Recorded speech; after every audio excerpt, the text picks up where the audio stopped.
The Midrash says, מעשה באדם אחד שהיה הולך בדרך בסחורה. Was once a person was going, traveling for his business. ראו אחסנאי, somebody, one of the guests saw him, אמר לו, רבי אומרים, רצונך בוא עמך. So if you want, I would escort you, I would go with you. אמר לו, בוא עמי בשלום, come with me. הלך עמו, כשהיו הולכים בדרך, פגעו באדם אחד שהיה סומה בשתי עיניו, והיה יושב קרוב לעיר. When they were traveling, they saw a person blind, that it couldn't see with both his eyes, they were blind. And he was sitting in the street. מיד הוציא סלע אחד ונתן לו. This person took off money, gave him some money. אמר לאחסנאי שהיה הולך עמו, the person that was with him, תן לו גם אתה כמו שנתתי אני. Why don't you give him the same amount, the same thing that I did? אמר לו, איני נותן לו כלום. I'm not giving him anything. שאיני מכירו כמו שאתה מכיר אותו. I don't know who this person is, right? You know him, you give him. I don't know him, I don't have to give him. לפיכך נתת לו ויפה עשית. You know him, you gave him enough, and that's the right thing to do. For you, was the proper thing to do. אמר לו, he said to him, אם אתה אינך רוצה לתת לו, רשות בידך. If you don't want to give him, you have a right not to give him. הנחו לאותו סומה, והם הלכו לדרכם. Then they left that suma, that blind, and they moved on. They continued on their way.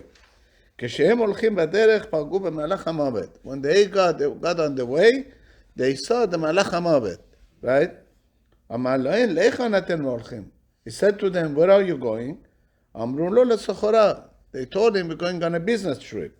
והם לא ידעו שהוא מלאך, they didn't know he's a מלאך המוות. מיד כשנגלה עליהם, אמר, אני מלאך המוות. Once he appeared himself to them, and he said, I am מלאך המוות, פחדו ונפלו על פניהם. They got so scared, and they didn't know what to do.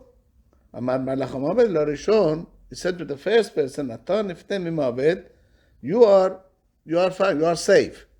וקרא עליו המקרא הזה, והלך לפניך צדקך, כבוד השם יעשבך, יתגאה בצדקה, and you are fine. ואמר לו, הואיל והקטת בצדקה ממונך, בדרכך תחיה עוד 50 שנה.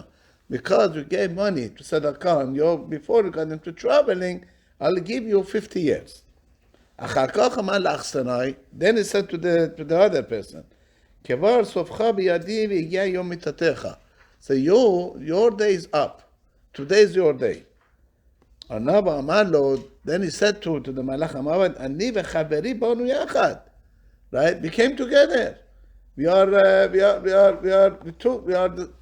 like roommates. והוא חוזר לביתו ואני אמות בכאן. He's going to get to go home and I'm going to die here. אמר לו, זה קדם ועשה צדקה משלו. This person gave צדקה and you didn't. אמר לו, אם כן, אני חלי ואלך לעשות ככה. He said, let me go and I do צדקה now. אמר לו, שוטה שבעולם. You're crazy. אדם פורש בים בספינה, אם לא תיקן אותו בארץ, מה הוא עושה בפנים? ובתאומות, כשבאים עליו גלי הים, if you are traveling in a boat, if you didn't fix the boat, when you are in the middle of this ocean, how are you going to fix the boat? You have to fix it. You have to make sure the boat is a good boat before you start getting into the ocean. כן, מי שלא תיקן עצמו בחייו, מה יעשה במיתתו?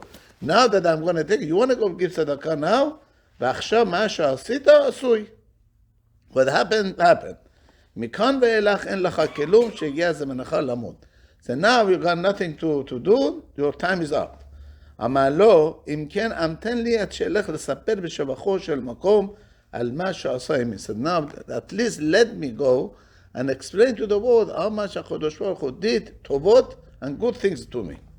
אמר לו, מאחר שאתה מבקש לספר שבחו של מקום, יוסיפו שנותיך לקיים מה שנאמר, והלך לפניך צדקך. So now, because you want to make your mission, your life mission, to explain to the world that how much הקדוש ברוך הוא did for you, I'll give you time to live. חברו לא עשה צדקה אלא לסומה אחת.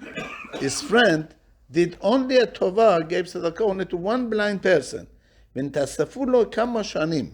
Imagine, ani, one suma, one blind person, he gave tzedakah, and the Malach HaMavet gave him 50 years. העושה צדקה בכל יום ובכל שעה, לאחת כמה וכמה. Imagine, if a person does צדקה וחסד every day, right? לקיים מה שנאמר והולך לפניך צדקך, that's what, until there was midrash. The whole thing was a midrash. So imagine that people that they always, they have to know who the person is. I can't give a tzedakah to somebody that I don't know who they are. Somebody once asked Rav Moshe Feinstein, he said that you signed a letter for a tzedakah is not true. Rav Moshe said, the pasuk said, chesed ve'emet. First do chesed, then find out if it's true or not. Somebody comes to you, do chesed first. But then find out, was it true, wasn't true. That you got to do what you have to do. There's a famous story with Bet HaLevi. Bet HaLevi was a Rav in Brisk. The Baalei Batim in the city, they cared about the Rav, and they gave him a goat for his milk. They should have a milk, fresh milk every day. That was the way they supported the Bet HaLevi. One day Bet HaLevi was sitting at home with this goat, and he came to his house. A poor man came and said, I need tzedakah. So Bet HaLevi said, I don't have money, but I have this goat. Take the goat. Take it and go. So, but he said, well, what are you going to do without the goat? How are you going to have milk every day? He said, they're going to give me another one. The Baalei Batim are going to give me another one. And Kochabo, he gave it to him, and he went. And the Baalei Batim came to him, they said, somebody came and stole his goat. And they gave him another one. Now this Ani went and told everybody, go to Bet HaLevi, he's going to give you his goat again. Because they fastened to everybody, publicized it to everybody that he's going to give you his goat. The second Ani came. He said, I need money, I have nothing to eat, give me something. He said, yeah, take the goat.